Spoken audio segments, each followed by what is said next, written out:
Hello friends, welcome to Sangeetha சமையல். சங்கீதா சமையலில் என்ன பார்க்க போகிறோன்னா ஃப்ரெண்ட்ஸ், இன்றைக்கி ரொம்ப இன்ட்ரெஸ்டிங்கான வீடியோ தான் நம்ம பார்க்க போகிறோம்.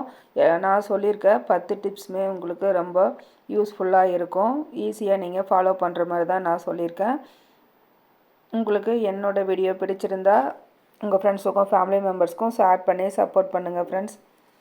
இப்போ வாங்க வீடியோக்குள்ளே போகலாம். ஃபஸ்ட்டு டிப்பு என்னென்னு பார்த்தீங்கன்னா, நம்ம வீட்டில் நம்ம கார்டனில் நம்ம ரோஸ்னால் எல்லாருக்குமே பிடிக்கும். எல்லார் வீட்லேயும் நம்ம ரோஸ் வளர்த்துவோம். அதை ஈஸியாக நம்ம வளர்க்குறதுக்கு நிறைய பூக்கள் பூக்கிறதுக்கு ஒரு டிப்ஸ் தான் நான் உங்களோட ஷேர் பண்ணியிருக்கேன். ரெகுலராக நம்ம பயன்படுத்தக்கூடிய நம்ம கிச்சன் வெஜிடபிள் கழிவுகளை நம்ம வேஸ்ட் பண்ணாமல் கட் பண்ணி நம்ம அதை நல்லா தண்ணியில் நல்லா புளிக்க வச்சு அந்த தண்ணியை ரெகுலராக நம்ம கார்டனில் இருக்க ரோஸ் செடிகளுக்கு நம்ம ஊற்றினோம்னாவே நமக்கு தேவையான பூஜைக்கு தேவையான பூக்கள் நமக்கு கொடுக்கும். நம்ம யூஸ் பண்ணிக்கிறதுக்கு நம்ம பக்கத்தில் இருக்கிறவங்களுக்கும் நம்ம ஷேர் பண்ணலாம். அந்தளவுக்கு பூக்கள் கொத்து கொத்தாக கொடுக்கும். இந்த டிப்பு உங்களுக்கு ரொம்ப யூஸ்ஃபுல்லாக இருக்கும். அது மட்டும் இல்லாமல் காஃபி டீ நீங்கள் குடிக்கிறவங்களாக இருந்தால் அந்த வேஸ்ட்டு காஃபி டீ தூளும் நீங்கள் நல்லா புளிக்க வச்சு அந்த தண்ணியும் நீங்கள் செடியினோட வேர்களுக்கு கொடுத்தீங்கன்னா மண்புழுக்கள் அதிகமாக வரும். வேரோட நல்லா இருந்தாவே நம்மளோட செடியிலேருந்து பூக்கள் அதிகமாக கொடுக்கும். நான் சொல்லியிருக்க இந்த டிப்பு உங்களுக்கு ரொம்ப யூஸ்ஃபுல்லாக இருக்கும். எதுவுமே வேஸ்ட்டுன்னு நினச்சி நீங்கள் தூக்கி போடாதீங்க. வெஜிடபிள் கட் பண்ணுற ரெகுலராக சமையலுக்கு பயன்படுத்துகிற வெஜிடபிள் ஆகட்டும், நம்ம பூஜைக்கு பயன்படுத்துகிற பூக்கள் ஆகட்டும், அரிசி கழுவுற தண்ணி ஆகட்டும், எல்லாமே நம்ம கார்டனில் இருக்க நம்ம ரோஸ் செடி காய்கறி செடி எல்லாத்துக்குமே நம்ம கொடுத்து வந்தோம்னா நமக்கு நிறைய பூக்களும் கொடுக்கும், காய்களும் கொடுக்கும். எங்கள் வீட்டில் இருக்க ரோஸ் செடிகளுக்கு நான் அப்படி தான் நான் பயன்படுத்துவேன். இந்த செடிகளில் இருக்க பூச்சிகள்லாம் அழிக்கிறதுக்கு நம்ம அரிசி கழுவுற தண்ணியை நீங்கள் 3 நாள் புளிக்க வச்சு அந்த தண்ணியை செடிகளோட இலைகள் மேலே நீங்கள் ஸ்ப்ரே பண்ணி கொடுத்தீங்கன்னா அந்த மாவு பூச்சி கூட இறந்துடும். ரொம்ப ஈஸியாக கெமிக்கல் இல்லாமல் நம்ம செடிகளை நம்ம வளர்த்து எடுக்கலாம். பாருங்கள் எவ்வளோ அழகாக எவ்வளோ பெரிய பெட்டல்ஸ் நமக்கு கொடுத்துருக்கு. ரோஸ் இதழ்கள் நிறைய பெருசாக கொடுத்துருந்தது. பூக்களும் நல்ல பெரிய பெரிய பூக்களாக கொடுத்துருக்கு. இந்த டிப்பு உங்களுக்கு கண்டிப்பாக பிடிச்சிருக்குன்னு நினைக்கிறேன். ஓகே வாங்க இப்போ நெக்ஸ்ட் டிப்பு என்னென்னு பார்க்கலாம். இது என்னென்னு பார்த்தீங்கன்னா மக்காசோளம் பேபிகார்ன்னு சொல்லுவாங்க. இதை இந்த மாதிரி பிஞ்சு இளம் பூட்டையாக இந்த மாதிரி எடுத்துக்கோங்க. எடுத்துட்டு இதை நம்ம பொரியல் பண்ணியும் சாப்பிட்லாம், பச்சையாகவும் நம்ம சாப்பிட்லாம். இதில் ஏகப்பட்ட பெனிஃபிட் இருக்குது. இந்த மாதிரி இளம் பூட்டை மார்க்கெட்லாம் கூட கிடைக்கும். கிடைச்சதுன்னா நீங்கள் மிஸ் பண்ணாமல் வாங்கி சாப்பிடுங்க. இதில் இன்றைக்கி நான் பொரியல்லாம் பண்ணலை. என்ன பண்ண போகிறேன் அப்படின்னா இதை நான் சில்லி தான் போட போகிறேன். நீங்கள் இந்த மாதிரி உரித்து எடுத்துகிட்டு இதில் இருக்க அந்த நார் பகுதி மூடி மாதிரி இருக்கும் அதெல்லாம் நீங்கள் ரிமூவ் பண்ணிவிட்டு இந்த மாதிரி நல்லா நீல வாக்கில் கூட நீங்கள் கட் பண்ணிக்கோங்க. நான் இன்றைக்கி குட்டி குட்டி பீஸாக தான் நான் கட் பண்ணிக்கிட்டேன். உங்களுக்கு எந்த ஷேப் பிடிக்குமோ அந்த ஷேப்பில் நீங்கள் கட் பண்ணி எடுத்துக்கோங்க. இந்த மாதிரி உரித்து எடுத்த இந்த ஸ்கின்னை நீங்கள் வேஸ்ட் பண்ண வேண்டாம். இதை நம்ம கம்போஸ்ட் இப்போ கார்டனுக்குலாம் நம்ம கம்போஸ்ட் வாங்குவோம். அந்த மாதிரிலாம் வாங்காமல் வீட்டில் இருக்கிற இந்த கழிவுகள்லாம் நம்ம கம்போஸ்ட் உரம் தயாரிக்க பயன்படுத்திக்கலாம். நான் பாருங்கள் க்ளீன் பண்ணி எடுத்துட்டேன். இப்போ வாங்க இதை கட் பண்ணி நம்ம சில்லி போட்டுக்கலாம். நான் சில்லி போடுறதுக்கு என்னென்ன பயன்படுத்தினேன் அப்படின்னா சில்லி பவுடர் கார்ன்ஃப்ளவர் மாவு, கொஞ்சமாக கடலை மாவு எடுத்துக்கிட்டேன். தேவையான அளவு நான் உப்பு மிளகாத்தூள் எடுத்துக்கிட்டேன். எடுத்து நீங்கள் இந்த மாதிரி ஃப்ரை பண்ணி கொடுக்கும்போது குழந்தைங்க ரொம்ப ஹெல்த்தியாகவும் இருக்கும். இது ஒரு ஸ்நாக்ஸாகவும் ஈவினிங் ஸ்கூல் போயிட்டு வர குழந்தைங்களுக்கு இந்த மாதிரி ஹெல்த்தியாக ஒரு ஈவினிங் ஸ்நாக்ஸாகவும் நீங்கள் செஞ்சு கொடுக்கலாம். ரொம்ப விருப்பப்பட்டு சாப்பிடுவாங்க. ரொம்ப ஆரோக்கியமான ரெசிபி இது. நீங்கள் மிஸ் பண்ணாமல் குழந்தைங்களுக்கு இந்த மாதிரி செஞ்சு கொடுங்க. நான் சில்லி பவுடர் ஆட் பண்ணியிருக்கேன். இதில் நான் சொல்லியிருக்க மாதிரி அரிசி மாவு, கார்ன்ஃப்ளவர் மாவு, கொஞ்சம் மிளகாய்த்தூள், உப்பு, கடலை மாவு இது மட்டும்தான் நான் ஆட் பண்ணியிருக்கேன். லைட்டாக தண்ணி தெளித்து நீங்கள் இந்த மாதிரி நல்லா கலந்துக்கோங்க. நான் கலந்துட்டு நான் பொரித்து எடுத்துக்கிட்டேன். வீடியோ லென்த்தாக போகணுன்னு நான் பொரிக்கிறதெல்லாம் நான் காமிக்கல ஃப்ரெண்ட்ஸ். இப்போது நெக்ஸ்ட் டிப்பு என்னென்னு பார்க்கலாம். நம்ம எல்லார் வீட்லேயும் இடிகள் வச்சுருப்போம். இந்த இடிகள் சில சமயம் நம்ம சமையலுக்கு பயன்படுத்தும் போது பூண்டு தட்டை பயன்படுத்துவோம், இல்லை இஞ்சி ஏதாவது தட்டை பயன்படுத்துவோம். அந்த மாதிரி இடிக்கும்போது சவுண்டு அதிகமாக கேட்கும். அந்த மாதிரி கேட்காமல் இருக்கிறதுக்கு ஒரு சூப்பர் டிப்ஸ் நான் உங்களோட ஷேர் பண்ணிக்கிறேன். அது என்னென்னு பார்த்தீங்கன்னா இடி உரலை திருப்பி வச்சுருங்க. திருப்பி வச்சுட்டு இதில் டபுள் சைட் டேப் போட்டு நீங்கள் ஒட்டி விட்டுருங்க. டபுள் சைட் டேப் போட்டு இந்த மாதிரி ஒட்டிடலாம். ஒட்டிட்டு இதில் என்ன பண்ண போகிறோன்னா தெர்மாக்கோல் உங்கள் வீட்டில் இருந்துச்சுன்னா வேஸ்ட்டு தெர்மாக்கோல் இருந்ததுன்னா அதை கூட இந்த டபுள் சைட் டேப் மேலே நீங்கள் வச்சு விட்டுருங்க. தெர்மாக்கோல் தண்ணி பட்டு கூட அந்த ஈரத்தில் சீக்கிரமாக வேஸ்டேஜ் ஆயிரும். என்கிட்ட வந்து இந்த பாத்திரம் விளக்குற ஸ்க்ரப்பர் அந்த லாஸ்ட்டில் காமிச்சிருக்கேன். க்ரீன் கலர் ஸ்க்ரப்பர் இருந்தால் நீங்கள் இந்த தெர்மாக்கோலுக்கு பதிலாக நீங்கள் அந்த ஸ்க்ரப்பரை யூஸ் பண்ணிக்கோங்க. அதை மாதிரி ஒட்டி வச்சுட்டு இப்போ வந்து நீங்கள் இஞ்சி பூண்டு தட்டினீங்கன்னா கொஞ்சம் கூட சவுண்டே கேட்காது. நீங்கள் ஈஸியாக பயன்படுத்திக்கலாம், டிஸ்டர்பன்ஸ் இல்லாமல் நல்லாயிருக்கும். இந்த டிப்பு வந்து உங்களுக்கு ரொம்ப யூஸ்ஃபுல்லாக இருக்கும்னு நினைக்கிறேன். யூஸ்ஃபுல்லாக இருக்குன்னு நினச்சிங்கன்னா உங்கள் ஃப்ரெண்ட்ஸுக்கும் ஃபேமிலி மெம்பர்ஸ்க்கும் ஷேர் பண்ணுங்கள் ஃப்ரெண்ட்ஸ். நெக்ஸ்ட் டிப்பு என்னென்னு பார்க்கலாம் வாங்க.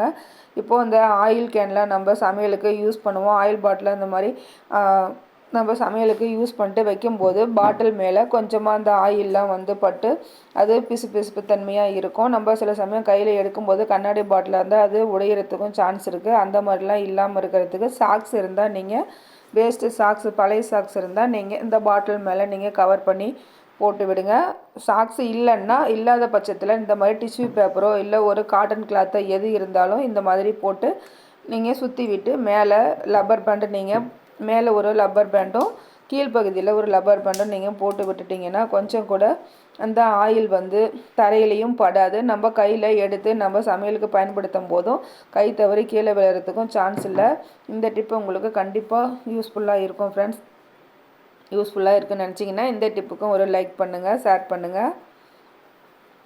ரொம்ப சிம்பிள் டிப்ஸ் தான். நம்ம இந்த மாதிரி நம்ம வீட்டில் இருக்கிற பொருளை வச்சு நம்ம எப்படி பாதுகாப்பாக நம்ம பொருளை வச்சுக்கலாம் அப்படின்னு தான் நான் சொல்லியிருக்கேன். நெக்ஸ்ட் டிப்பு என்னென்னு பார்த்தீங்கன்னா, நம்ம காய்கறிலாம் கட் பண்ணும்போது நம்ம வெஜிடபிள் கட்டரை எடுப்போம். அந்த மாதிரி அவசரத்துக்கு நம்ம கட் பண்ணும்போது அது முன்னும் பின்னும் நகர்ந்துட்டுருக்கும். நம்மளுக்கு ஒரே டென்ஷனாக இருக்கும். அந்த மாதிரிலாம் இல்லாமல் இருக்கிறதுக்கு இந்த மாதிரி ரப்பர் பேண்ட் எடுத்துக்கோங்க. 2 ரப்பர் பேண்ட் எடுத்துக்கோங்க.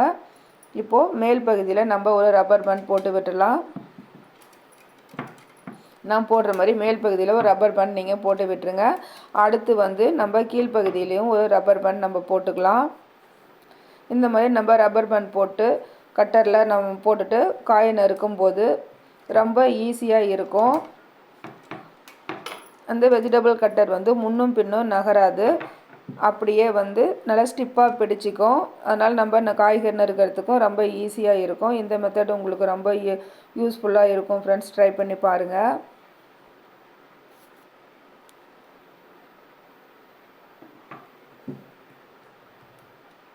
இப்போ பாருங்கள் நல்லா ஸ்டிஃபாக பிடிச்சிருச்சு. இப்போ நமக்கு காய்கறி நறுக்கிறதுக்கு ரொம்ப ஈஸியாக இருக்கும். இப்போது நெக்ஸ்ட் டிப்பு என்னன்னு பார்க்கலாம். இப்போ குழந்தைங்களுக்கு ஸ்கூலுக்கு நம்ம சாப்பாடு கொடுத்து விடும்போது அந்த டிஃபன் பாக்ஸ் மூடி வந்து லூஸாக இருக்கும். அதாவது லூஸாக இருக்குன்னா ரொம்ப கலண்டு வர மாதிரி இருக்கும் அடிக்கடி. அந்த மாதிரி கலண்டு வராமல் இருக்கிறதுக்கு கீழே சாய்க்கும் போது சாஞ்சாலுமே குழம்பு கிரேவிலாம் கீழே ஊற்றும். அந்த மாதிரி ஊற்றாமல் இருக்கிறதுக்கு ஒரு சூப்பர் டிப்பு என்னென்னு பார்த்தீங்கன்னா, அதே தான் ஒரு ரப்பர் பேண்டு நீங்கள் இந்த மாதிரி டிஃபன் பாக்ஸில் நீங்கள் போட்டு விட்டுருங்க.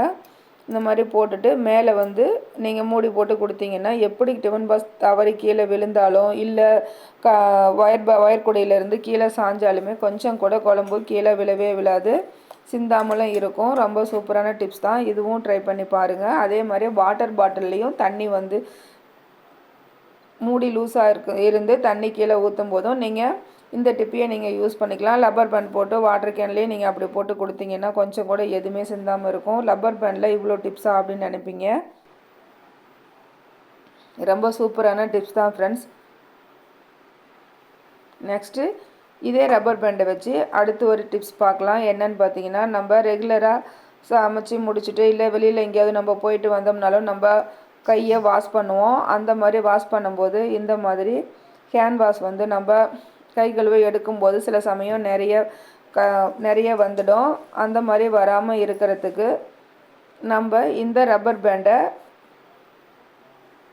இந்த ஹேண்ட் வாஷில் மேலே வந்து போட்டு விட்டுட்டிங்கன்னா கொஞ்சம் கூட வேஸ்டேஜ் ஆகாது. நம்ம தேவைக்கு தகுந்த மாதிரி நம்ம யூஸ் பண்ணிக்கலாம். நம்ம தேவைக்கு மட்டும்தான் வரும். அதிகப்படியான லிக்விடு வந்து வேஸ்ட்டாக போகாது. குழந்தைங்க எடுத்து கை கழுவுனாலும் அதிகமாக வேஸ்ட் ஆகாமல் இருக்கும். இந்த டிப்பும் உங்களுக்கு ரொம்ப யூஸ்ஃபுல்லாக இருக்கும். ட்ரை பண்ணி பாருங்கள்.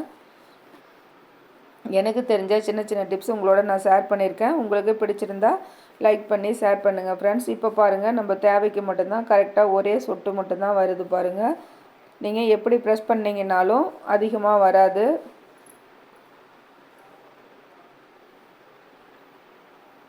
நெக்ஸ்ட் டிப்பு என்னென்னு பார்க்கலாம்.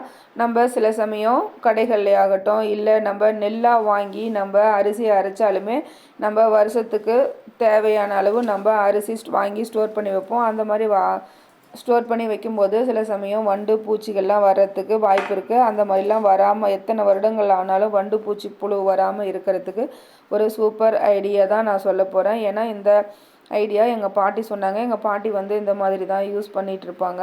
அதெல்லாம் உங்களோட நான் ஷேர் பண்ணிக்கிறேன். அது என்னன்னு பார்த்தீங்க அப்படின்னா, நம்ம ரெகுலராக சமையலுக்கு பயன்படுத்துகிற பொருள் தான் ஃப்ரெண்ட்ஸ். எல்லார் வீட்லேயுமே நம்ம ரெகுலராக தினமும் பயன்படுத்துவோம். ரொம்ப ஈஸியான பொருள் தான். இதுக்கு ஒன்றும் அதிகம் செலவாகாது. என்னன்னு பார்த்தீங்கன்னா, ஒரு டிஷ்யூ பேப்பரோ அல்லது ஒரு காட்டன் கிளாத்தோ நீங்கள் எடுத்துக்கோங்க.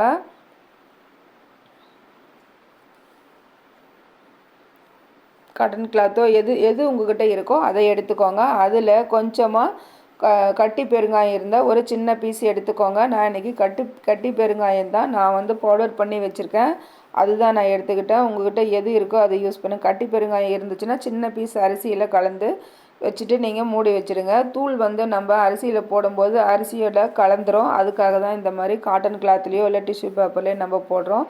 ஒரு அரை ஸ்பூன் அளவு நீங்கள் எடுத்துக்கோங்க. எடுத்துகிட்டு குட்டி ஸ்பூனில் அரை ஸ்பூன் அளவு எடுத்துக்கோங்க. இந்த மாதிரி ஒரு பேப்பரில் போட்டு ரப்பர் பேண்டு போட்டுட்டு இந்த அரிசியில் நீங்கள் வச்சுட்டிங்கன்னா எத்தனை வருடங்கள் ஆனாலும் அரிசியில் எந்த வண்டு பூச்சியும் வராது. இது அரிசியில் மட்டும்தான் பயன்படுத்தணுமா அப்படின்னு கேட்பீங்க. அப்படிலாம் இல்லை ஃப்ரெண்ட்ஸ். நம்ம பருப்பு வகை, உளுத்தம்பருப்பு, துவரம்பருப்பு, கடலைப்பருப்பு, நம்ம எந்த பருப்பு வகை இருந்தாலும் அதுலேயும் நீங்கள் இதை யூஸ் பண்ணிக்கலாம். மாவு வகையாக இருந்தாலும் கடலை மாவு, கோதுமை மாவு எதுலையாக இருந்தாலும் நீங்கள் இந்த பெருங்காயத்தூளை நீங்கள் ஒரு மூட்டை மாதிரி கட்டி நீங்கள் போட்டுட்டிங்கன்னா வண்டு பூச்சி புழு வருஷ கணக்காக ஆனாலும் வராது ஃப்ரெண்ட்ஸ். இந்த டிப்பு உங்களுக்கு ரொம்ப யூஸ்ஃபுல்லாக இருக்கும். ட்ரை பண்ணி பாருங்கள். இதை வந்து நான் உளுத்தம்பருப்புலேயும் நான் இந்த மெத்தட் தான் நான் யூஸ் பண்ணி நான் போட்டு வச்சுருக்கேன். ரொம்ப யூஸ்ஃபுல்லாக இருக்கும். நான் எப்போவுமே இந்த மாதிரி தான் வச்சுருப்பேன். ஆனால் எந்த பூச்சியும் வராமல் இருக்கும். கண்டிப்பாக ட்ரை பண்ணி பாருங்கள் ஃப்ரெண்ட்ஸ்.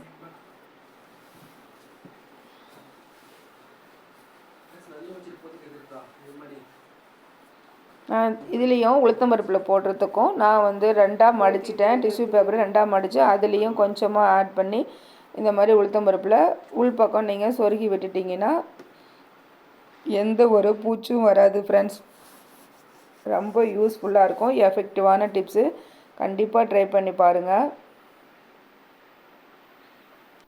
இப்போ வாங்க நெக்ஸ்ட் டிப்பு என்னன்னு பார்க்கலாம்.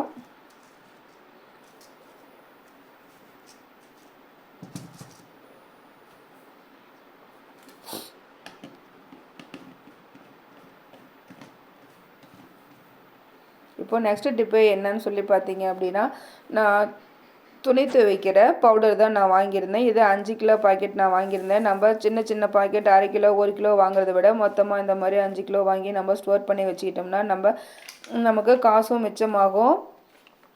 இந்த பவுடர் வந்து டக்குன்னு நம்ம கொட்டி வைக்கிறதுக்கு ஒரு பாக்ஸ்லாம் நம்ம வீட்டில் இல்லைன்னா ரொம்ப ஈஸியான மெத்தடில் இந்த பவுடர் வாசனை போகாமல் இருக்கிறதுக்கு நம்ம இந்த மாதிரி கட் பண்ணிவிட்டு இப்படி கவர்லேயே நீங்கள் முடிச்சு போட்டு வச்சிடலாம். இந்த டிப்பு உங்களுக்கு ரொம்ப யூஸ்ஃபுல்லாக இருக்கும்.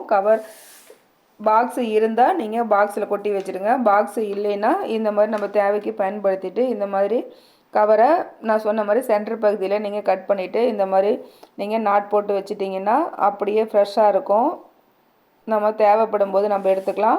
அந்த மாதிரி இல்லை அப்படின்னா நீங்கள் இந்த மாதிரி நம்ம பயன்படுத்துகிற ரப்பர் பேண்ட் கூட நம்ம ஹேருக்கு பயன்படுத்துகிற ரப்பர் பேண்டை நீங்கள் போட்டு வச்சுக்கலாம். என்கிட்ட பாக்ஸ் இருந்தது, அதனால் நான் பாக்ஸில் போட்டு வச்சுக்கிட்டேன். நம்ம பாக்ஸில் இந்த மாதிரி பவுடரை நம்ம ஸ்டோர் பண்ணி வச்சிட்டோம்னா ரொம்ப நாள் பவுடர் வந்து நமக்கு உழைக்கும். எந்த தண்ணியும் எதுவும் படாது. ரொம்ப சூப்பராக இருக்கும். இதுலேயே நீங்கள் ஒரு கப்பு போட்டு வச்சிட்டிங்கன்னா நம்ம தேவைக்கு அள்ளுறதுக்கு சூப்பராக இருக்கும். நான் சொல்லியிருக்க எல்லா டிப்ஸுமே உங்களுக்கு பிடிச்சிருக்குன்னு நினைக்கிறேன் ஃப்ரெண்ட்ஸ். பிடிச்சிருந்தா என்னோட சேனலை லைக் பண்ணி ஷேர் பண்ணுங்கள். Thank you friends. மீண்டும் நெக்ஸ்ட் வீடியோவில் சந்திக்கலாம். பாய்.